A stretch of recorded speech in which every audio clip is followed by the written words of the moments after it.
evening. My name is Ethan Court, and I'm going to be discussing the benefits of playing high school sports. Just to kind of start stuff off on a powerful note, I have a quote from Michael Jordan here.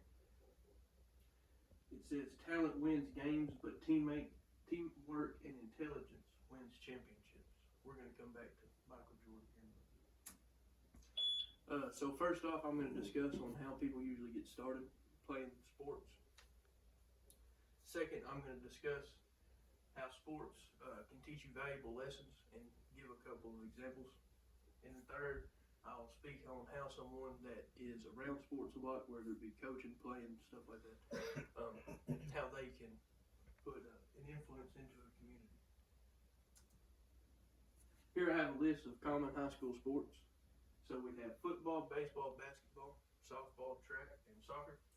And I went ahead and included rodeo because over the years I've seen some really big talent going to rodeo. Really big athletes. So this is a picture of me in the 5th grade. I started playing football about 5 years before that.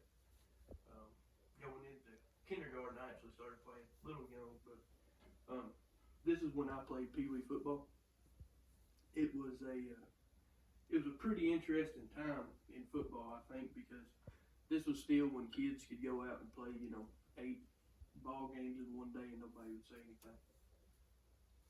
And in baseball, you would start in Babe Ruth or Little League, depending on what area you grow up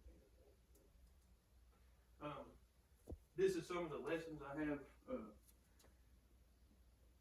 written down. It's more character traits that turn into lessons over time.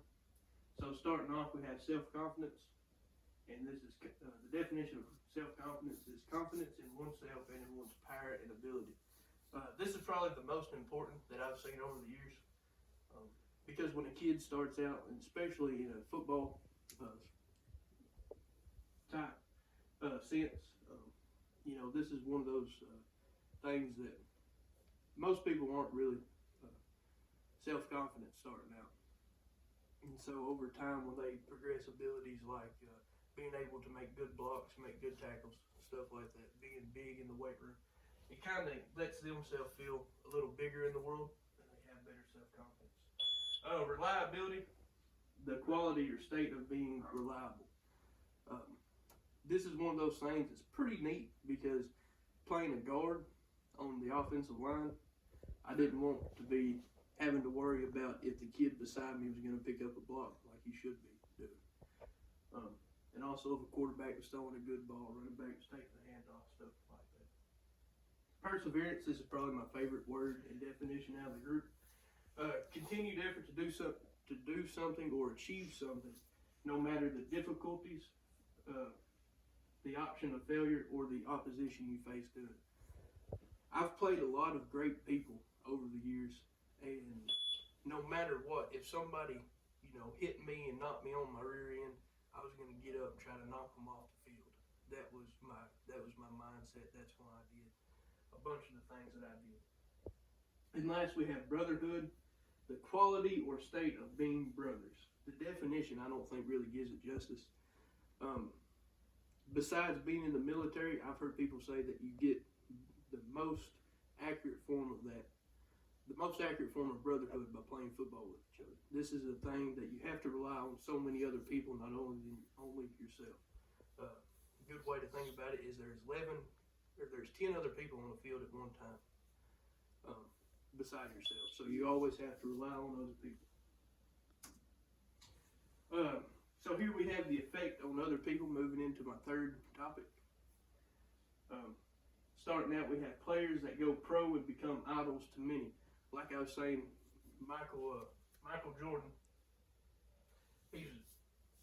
I'm not a huge basketball fan, but I do like to listen and watch videos on Michael Jordan just because of his work ethic. Fun fact about Michael Jordan that many people don't know. Out of his whole career, Michael Jordan missed 9,000 shots. And that's 2-pointers, 3-pointers, layups, stuff like that. He missed 960 game-winning shots. And that's enough to make me want to quit playing basketball right there. I mean, I'm not kidding, you know. But he stuck with it and become a great athlete, and he inspires people still to the day, and he's been out of the game for 10, 15, 20 years. Second, we have players that become local heroes. I can't tell you how many times I've heard somebody say, man, you played so good tonight, you remind me of so-and-so. If you think about it, nobody else besides people in that community have heard of so-and-so. He was just a guy from there that played really good football that couldn't either afford to go play college ball or he didn't have the grades to go play college ball. And third, we have players that become coaches and help the community. The third is probably my favorite because I do want to become a football coach. My dad was a football coach and he loved the game so much like I did that's the reason that we want to become coaches and help other kids love the game like we do. This gentleman right here I'm about to talk about is one of the most extraordinary people that ever coached football. Mr. Lombardi, Vince Lombardi, was most famous for coaching the Green Bay Packers in the mid to late 60s. During that time, he coached them in 3 consecutive, but in total 5 NFL championships. And actually, when they started playing the Super Bowls, he coached the Packers for the first 2 Super Bowls they won under his coaching. He has one of my favorite quotes. It's not my exact favorite quotes, but his quote is, "The spirit, the will to win, and the will to excel are the things that endure. These qualities are so much more important than the events that occur." To me, that just stands out because it's showing your dedication, your perseverance, and in all your brotherhood to want to get a job done. So as long as you're playing football, you always run the risk of getting hurt. This is myself in my 8th grade year, where I tore just about every ligament in my knee, excluding one.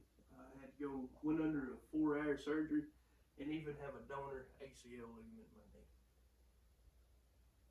knee. Besides, knee surgery, we also have, a big one now is the concussion protocol, and all that falls into that. Especially NFL and college have cracked down on it, and these days you're seeing more high schools crack down on head-to-head contact stuff. So we talked about injuries, but this is the worst injury, and I'm going to get a little emotional, I guess, because this injury isn't a physical one, but it's more of a soul attaching injury, and that's playing your last ball game. No matter baseball or soccer, basketball, football, or even riding a horse one last time in the arena. It's probably one of those that you'll see some of the toughest people you've ever seen in your life cry. Getting on to my last thing I wanted to share with you. My dad, like I said, is a football coach. He's an assistant coach at Bearden High School right now, a big football school. And this goes along with the last injury. At the end of every football season, whether you went into 3rd round of the playoffs or didn't go into the playoffs at all, he always said this quote. And it said, "The sun is going to come up tomorrow, no matter what.